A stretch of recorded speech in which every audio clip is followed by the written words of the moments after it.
ಪ್ರತಿ ಬಾರಿ ಗಣರಾಜ್ಯೋತ್ಸವದ ಪರೇಡ್ನಲ್ಲಿ ಕರ್ನಾಟಕದ ಸ್ತಬ್ಧ ಚಿತ್ರಗಳು ಮಿಂಚುತ್ತಿದ್ವು. ಆದರೆ ಈ ಬಾರಿ ಕರ್ತವ್ಯ ಪಥದಲ್ಲಿ ಕರ್ನಾಟಕದ ಟ್ಯಾಬ್ಲೋ ಕಾಣಿಸಲ್ಲ.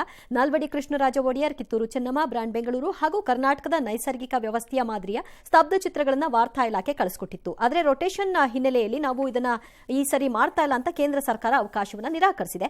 ಕಳೆದ ವರ್ಷವೂ ಹೀಗೆ ಮಾಡಿದ್ರಿ, ಈ ವರ್ಷನೂ ಹೀಗೆ ಮಾಡ್ತಾ ಇದ್ದೀರಾ. ಆದರೆ ಕಳೆದ ಬಾರಿ ಆ ಒಂದು ವಿವಾದ ಆದ ನಂತರದಲ್ಲಿ ಅವಕಾಶ ಮಾಡಿಕೊಟ್ರಿ ಅಂತ ಕಾಂಗ್ರೆಸ್ ಆಕ್ರೋಶವನ್ನು ಹೊರಹಾಕ್ತು.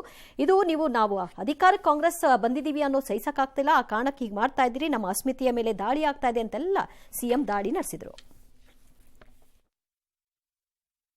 ಮೋದಿ ಅವ್ರಿಗೆ ಖುಷಿಯಾಗುವಂಥ ರೀತಿಯಲ್ಲಿ ಕಳಿಸ್ಕೊಟ್ರೆ ಒಪ್ಕೋಬಹುದೇನೋ. ಅನ್ಯಾಯ ಆಗಿದೆ ಅಂತ ಹೇಳಿದ್ರೆ ನಮಗೆ ದೇಶದ ಸಂಪತ್ತಲ್ಲಿ ಎಷ್ಟಿದೆ, ನಮಗೆ ಎಷ್ಟು ಸಿಗ್ತಾ ಇದೆ, ಇದು ಅದೇ ದೊಡ್ಡ ಪ್ರಶ್ನೆ ಆಗ್ತಾ ಇರೋದಂಥದ್ದು.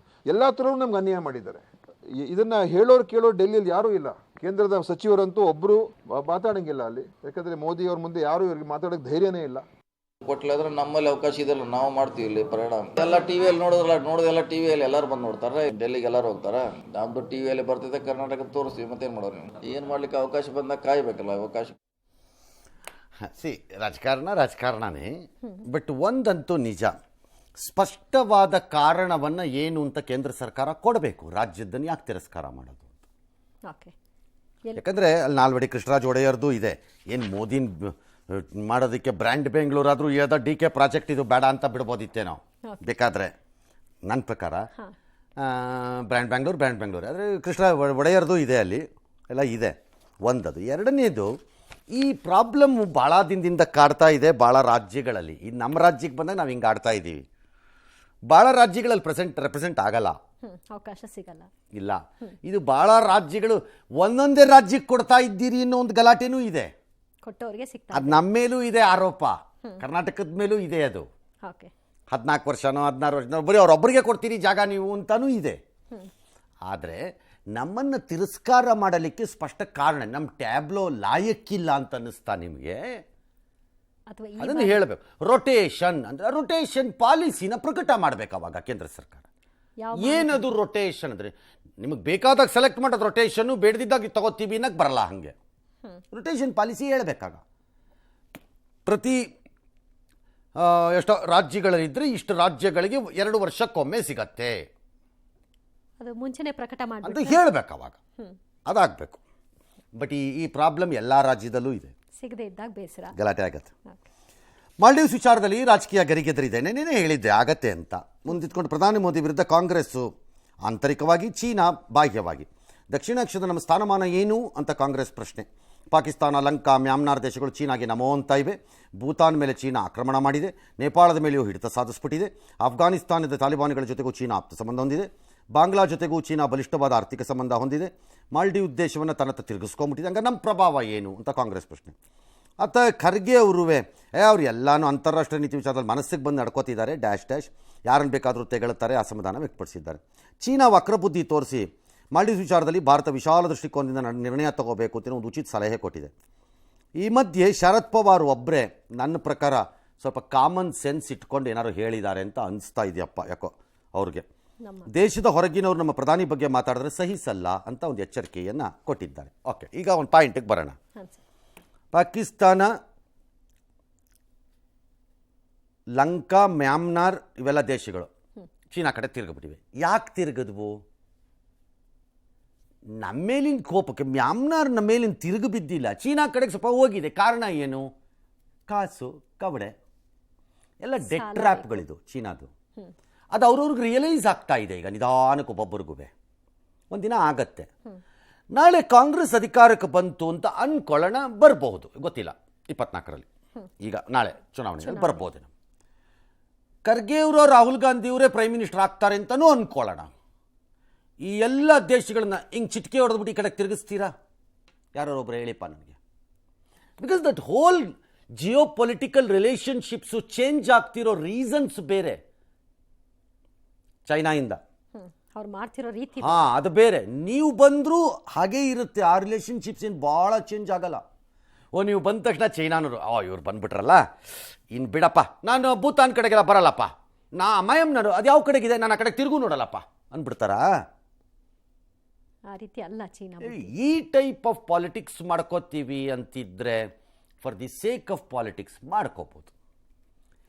ಲಾಸ್ಟ್ಲಿ ಈ ಮಾಲ್ಡೀವ್ಸ್ನವ್ರು ತರಲೆ ಎತ್ತಿದ 3 ಜನ ಯಾರೋ ಯೂಸ್ಲೆಸ್ ಫೆಲೋಸ್ ಅಲ್ಲಿ ಏನಕ್ಕೆ ಎತ್ತಿದ್ರು ನನಗೆ ಇನ್ನೂ ಅರ್ಥ ಆಗಿಲ್ಲ. ನಮ್ಮ ಪ್ರಧಾನಿ ಹೋಗಿರೋದು ಲಕ್ಷದ್ವೀಪಕ್ಕೆ, ಹೌದು, ಅಲ್ಲಿಗೆ ಹೋಗಿ ಅಂತ ನಮ್ಮ ಜನಕ್ಕೆ ಅವ್ರೇನು ಫಾರಿನರ್ಸ್ಗೂ ಹೇಳಿಲ್ಲ, ಯಾರನ್ನೂ ಇನ್ವೈಟ್ ಮಾಡಲಿಲ್ಲ, ಯಾರಿಗೂ ಹೇಳಿಲ್ಲ ಅವರು ನಮ್ಮ ದೇಶಕ್ಕೆ. ಅದನ್ನು ಹೇಳಿದಕ್ಕೆ ಅಲ್ಲಿ ಯಾರೋ ಕ್ಯಾಕರ್ಸ್ ಹುಕ್ಕೊಂಡು ಮಾತಾಡಿದ್ರೆ ಮಕ ನೋಡ್ಕೊಂಡು ಸುಮ್ಮನೆ ಕೂತಿರ್ಬೇಕಾ? ಹತ್ರ ಸಿಕ್ಕಿದ್ದಿದ್ರೆ ಕಾಲಲ್ಲಿರೋ ತಗೊಂಡು ಕೊಡಬೇಕಾಗಿತ್ತು ಅದನ್ನು.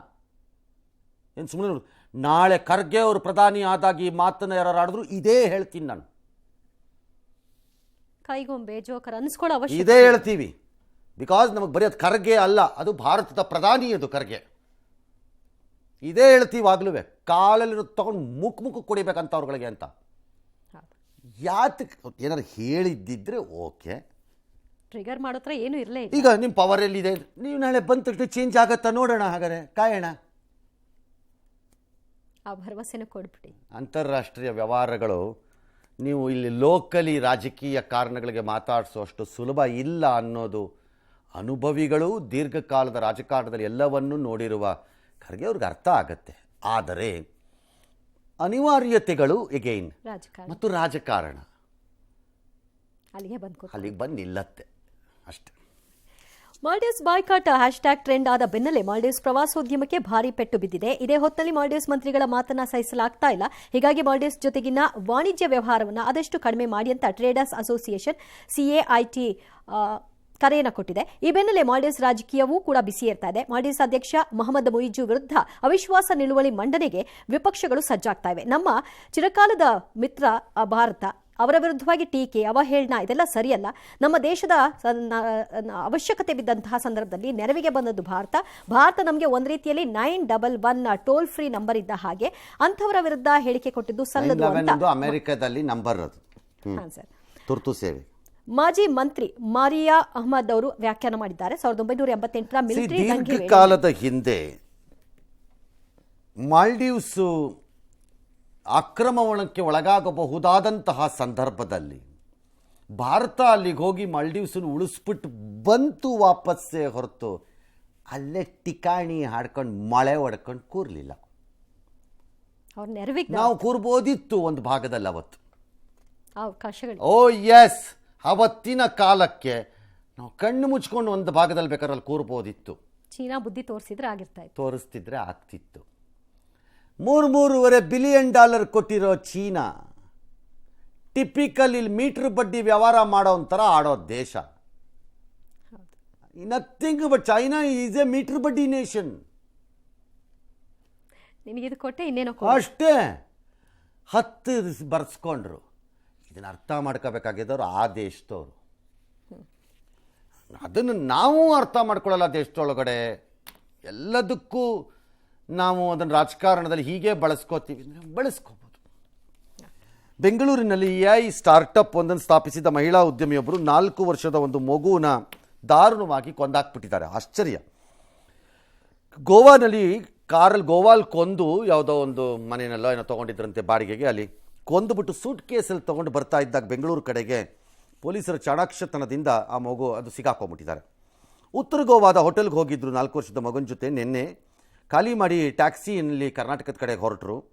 ಉಳ್ಕೊಂಡಿದ್ದ ರೂಮ್ನಲ್ಲಿ ರಕ್ತದ ಕರೆ ಕಾಣಿಸ್ತು. ಕ್ಲೀನ್ ಮಾಡೋಕ್ಕೆ ಹೋದವ್ರಿಗೆ ಆಬ್ವಿಯಸ್ಲಿ ಸಹಜವಾಗಿ ಅವರು ಅದನ್ನು ಚೆಕ್ ಮಾಡಿದ್ರು. ಆಗ ಡೌಟ್ ಬಂತು. ಪೊಲೀಸ್ನವ್ರು ಟ್ರ್ಯಾಕ್ ಮಾಡಿದ್ರು ಟ್ಯಾಕ್ಸಿ ಡ್ರೈವರ್ನ. ಅದರ ಪರಿಣಾಮ ಚಿತ್ರದುರ್ಗದ ಐಮಂಗಲ ಠಾಣೆ ಪೊಲೀಸರು ಯಾಕಂದರೆ ಟ್ಯಾಕ್ಸಿ ಡ್ರೈವರೇ ಹೋಗಿ ಸರೆಂಡರ್ ಮಾಡಿಬಿಟ್ಟ ಕಾರಣ. ಬಿಕಾಸ್ ಗೋವಾ ಪೊಲೀಸರು ಅವ್ರಿಗೆ ಹೇಳಿದ್ರು ಈಕೆ ಆತ್ಮಹತ್ಯೆಗೂ ಯತ್ನ ಮಾಡಿದ್ದಾರಂತೆ. ಮೂಲತಃ ಬಂಗಾಲದವರಂತೆ, ಬೆಂಗಳೂರಿಗೆ ಸೆಟ್ಲ್ ಆಗಿದ್ದಾರಂತೆ ಈಕೆ. ಆಕೆ ಮದುವೆ ಆಗಿರೋದು ಕೇರಳದ ಒಬ್ಬರು ವ್ಯಕ್ತಿ ಯಾರನೋ ಅಂತೆ, ತಮಿಳ್ನಾಡೋ ಕೇರಳನೋ ಏನೋ. ಇವರಿಬ್ಬರದು ಯಾಕೆ ಹಿಂಗಾಯಿತು ಅಂತಂದರೆ ಕೋರ್ಟಲ್ಲಿ ಒಂದು ಕೇಸ್ ಇತ್ತಂತೆ ಇಬ್ಬರ ಮಧ್ಯೆ ಸಂಬಂಧ ಸರಿ ಇಲ್ಲ ಅಂತ. ಅಂದರೆ ಅವರಿಬ್ಬರು ನಮ್ಮಿಬ್ಬರ ಸಂಬಂಧ ಆಗ್ತಾ ಇಲ್ಲ ಅಂತ. ಆದರೆ ತೀರ್ಮಾನ ಜಡ್ಜ್ ಏನು ಕೊಟ್ಟಿದ್ದಾರೆ ಅಂದರೆ ಮಗುನ ಶನಿವಾರನೋ ಭಾನುವಾರನೋ ತಂದೆ ನೋಡ್ಬೋದು ಅಂತ ಏನೋ ಕೊಟ್ಟಿದ್ದಾರೆ. ವಿಸಿಟೇಷನ್ ರೈಟ್ಸ್ ಅಂತ ಕರೀತಾರೆ ಅದನ್ನು. ತಂದೆ ಅಥವಾ ತಾಯಿ ಈ ಕಡೆ ಆ ಕಡೆ ಕೋರ್ಟ್ಸಲ್ಲಿ ಕೊಟ್ಟಿದ್ದಾರೆ. ಅದಕ್ಕೀಗ ಇಷ್ಟ ಆಗಲಿಲ್ಲವಂತೆ, ಅದಕ್ಕೆ ಈ ಕೆಲಸ ಮಾಡಿದ್ದಾಳೆ ಅಂತ ಹೇಳ್ತಿದ್ದಾರೆ. ಭಾಳ ಅದ್ಭುತ. ಏನು ಮಾಡೋಣ, ಕೊಂದು ಸೂಟ್ ಕೇಸಲ್ಲಿ ಹಾಕ್ಕೊಂಡು ಹೋಗಿದ್ದಾಳೆ ಅಂತಂದರೆ ಈಗ ಪೋಸ್ಟ್ ಮಾರ್ಟಮ್ ಎಲ್ಲ ಆಗಿದೆ. ಮಗು ಸೂಚನೆ ಮಾಡಿತ್ತು, ಬೆಳಗ್ಗೆನೇ ತುರ್ತಾಗಿ ರೂಮ್ ಖಾಲಿ ಮಾಡಿದ್ದಾರೆ ಮೇಡಮ್ಮು. ಆಮೇಲೆ ವಿಮಾನದಲ್ಲಿ ಹೋಗ್ಬೇಕಲ್ವಾ ಮೇಡಮ್, ನೀವು ಟ್ಯಾಕ್ಸಿ ಯಾಕೆ ಕೇಳ್ತಿದ್ದೀರಾ ಅಂತ ಹೋಟೆಲ್ನವ್ರು ಕೇಳಿದ್ದಾರೆ ಗೋವಾನಲ್ಲಿ. ಇಲ್ಲ ನನಗೆ ಟ್ಯಾಕ್ಸಿನೇ ಬೇಕು ಅಂತ ಅಂದ್ಬಿಟ್ಟಿದ್ದಾರೆ. ಆಮೇಲೆ ಟ್ಯಾಕ್ಸಿ ತರಿಸ್ಕೊಂಡು ಬಂದಿದ್ದಾರೆ. ರಕ್ತದ ಕಲೆಯಲ್ಲಿ ಸಿಗಾಕೋತು. ಪೊಲೀಸ್ನವರು, ಹೋಟೆಲ್ನವರು ಬುದ್ಧಿವಂತರು, ಫೋನ್ ಮಾಡಿದ್ದಾರೆ ಆಕೆಗೆ, ಮೇಡಮ್ ಏನಿದು ಹಿಂಗೆ ಆಗಿದೆಯಲ್ಲ ಅಂತೇನೋ. ಅದಕ್ಕೆ ಆಕೆ ಹೆಣ್ಣು ಮಕ್ಕಳಿಗೆ ಮಾಸಿಕವಾಗಿರಬಹುದಾದ ಸಹಜ ಪ್ರಕ್ರಿಯೆ ಭಾಗದಲ್ಲಿ ಅದು ಇರಬಹುದು ಅಂತೇನೋ ಆಕೆ ಒಂದು ಉತ್ತರ ಕೊಟ್ಬಿಟ್ಟಿದ್ದಾಳೆ, ನನ್ನ ಟೈಮ್ ಅದು ಅಂತ. ಮಗು ಎಲ್ಲಿ ಅಂದರೆ ಇಲ್ಲ ಅಲ್ಲಿ ರಿಲೇಟಿವ್ಸ್ ಮನೇಲೆಲ್ಲ ಬಿಟ್ಬಿಟ್ಟಿದ್ದೀನಿ ನಾನು ಅಂತೇನೋ ಅಂದೇಳೆ. ಬಟ್ ಇವಳು ಸೂಟ್ ಕೇಸ್ ಎತ್ಕೊಂಬಂದ್ರದ್ದು ಅವ್ರಿಗೆ ಡೌಟ್ ಬಂದಿದೆ. ಆಮೇಲೆ ಅವರು ಯಾಕೂ ಬೇಡ ಅಂತ ಪೊಲೀಸ್ನವ್ರಿಗೆ ಹೇಳ್ಬಿಟ್ಟಿದ್ದಾರೆ.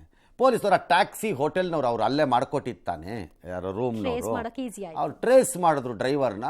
ಅವ್ನಿಗೆ ಕೊಂಕಣಿನಲ್ಲಿ ಹೇಳ್ಬಿಟ್ರಂತೆ ಗೋವಾ ಪೊಲೀಸ್ನವರು, ನೀನು ನಿಯರೆಸ್ಟ್ ಪೊಲೀಸ್ ಸ್ಟೇಷನ್ಗೆ ತೊಗೊಂಡೋಗಿ ಕಾರ್ ಬಿಟ್ಬಿಡು ಹೇಳ್ತೀವಿ ಅಂತ. ಬಿಟ್ಟ ಮೇಲೆ ಬಾಗಲ್ಲಿ ತೆಗೆದ್ರೆ ಸಿಗಾಕೊಂಡ್ಬಿಡ್ತು, ತಗಲಾಕಟ್ಲು ಈಗ ಈ ಮೇಡಮ್.